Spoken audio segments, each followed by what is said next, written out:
جب تک آپ لوگوں کے ساتھ اچھا سلوک کرتے ہیں آپ کو رنج کرنے کی ضرورت نہیں ہے۔ لوگوں کے ساتھ حسن سلوک خوش بختی کی علامت ہے۔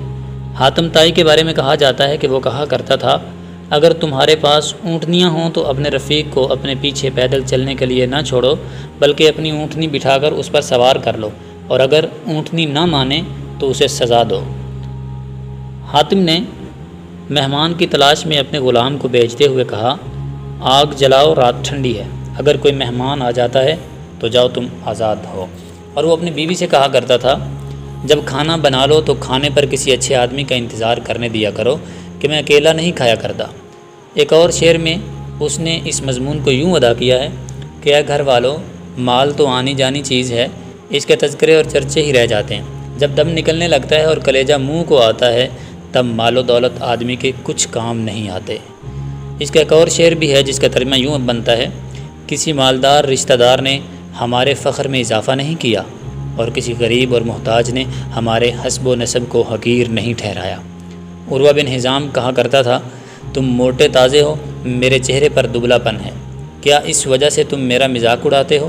اہل حق سخت کوش ہوتے ہیں، میں اپنا جسم یعنی اپنا کھانا کئی لوگوں میں بانٹ دیتا ہوں اور خود ٹھنڈا پانی پی کر گزارا کر لیتا ہوں۔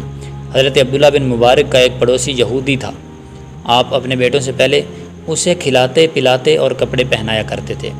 لوگوں نے یہودی سے اپنا مکان بیچنے کو کہا تو اس نے کہا، میرے گھر کی قیمت 2000 ہے، 1000 مکان کی اور 1000 ابن المبارک کے پڑوس کی۔ ابن المبارک نے یہ بات سنی تو دعا کی کہ اللہ اسے اسلام کی ہدایت دے دے، چنانچہ وہ مشرف با اسلام ہو گیا۔ اور یہی ابن المبارک ایک بار سفر حج پر نکلے، انہوں نے دیکھا کہ ایک عورت نے کوڑے سے ایک مرا ہوا کوا اٹھایا ہے اور اپنے گھر لے کے جا رہی ہے۔ آپ نے اس کے حالات جاننے کے لیے اپنا غلام بھیجا۔ عورت نے بتایا کہ ہمارے پاس 3 دنوں سے کھانے کے لیے کچھ بھی نہیں ہے سوائے اس مرے ہوئے کوے کے جو ہم کوڑے سے اٹھا کر لائے ہیں۔ آپ کی آنکھیں بھر آئیں۔